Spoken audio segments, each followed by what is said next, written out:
Hey guys, so in my first Fiddle Fig video I did, I talked about my test fiddle and this other fiddle to the left. So the test fiddle's on the right and the other fiddle in the video is on the left. I bought these at the exact same time and they were the exact same size when I bought them. They were about 2 feet tall. The one on the right, you can see the difference in the size growth because the one on the right, I've done everything imaginable to him as the test fiddle. I fertilized him with 10-10-10. He didn't die. I have put him in direct sunlight. He did get burned, but he didn't die.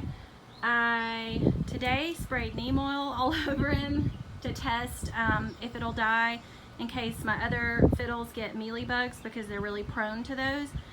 So I'll let you guys know if he dies. What else have I done? I took him out of the pot and totally tried to chop the root ball in half, and then when I got to the top of the trunk I noticed that it was too tight, so I left him alone, put him back in the pot, and he didn't die, and he's actually putting out these new leaves. He's like the fiddle that won't stop. Can't stop, won't stop. I don't know why. I guess if you just don't care, then they want to grow. What else did I do to him? I've overwatered him, I've underwatered him. I had him in my daughter's room when I first got him, and she naps a lot, so he wasn't getting a lot of sunlight, so that's probably what stunted his growth a little bit, that and all the testing I've done on him. So he's been through it, but he's still kicking. This one I've always had in the southwest facing window indoors, and you can see the difference in size. Larry, go stand by this fiddle so they can see like about how tall it is. And there's my husband. No, get closer to the tree. So he's what? How tall are you, Larry? 6'1". He's not 6'1". That's what he told me when we were dating. He's probably 5'11". And he's grown a lot from 2 feet. And that was in a nursery pot. 7'1". So what else was I gonna say? One thing I didn't cover in my first video when I said if you walk by your fiddles when they're inside and you shake the trunk of the tree, I didn't mention that not only does it strengthen the root system, but it also will help thicken the width of your trunk over time. That's something I left out. Also, I was gonna let you guys know, Larry, will you move this chair so I can show my other Fiddle Fig, that I've been using the past 3 to 4 weeks, every time I water these guys, I've been using a fertilizer that I bought off Amazon, and I'll drop a link below so you guys can see, and I really like it. So anyway, this is the fiddle that my husband bought me for Mother's Day, and I've been using the same fertilizer on it, and you can see, look at all that new growth. So pretty. And there's some right there. But he's pretty tall too. And actually when I bought this fiddle, I went against my own advice and I didn't give him time to sit in the nursery pot because the roots were growing so bad out of the bottom of the pot. It was like sitting on its own root system. So I went ahead, repotted this one as soon as I got it and stuck it outside, and it's had 0 leaf drop, and all it's done is put out leaves. So, but I think that has to do with these are really tropical trees. They prefer to be outside.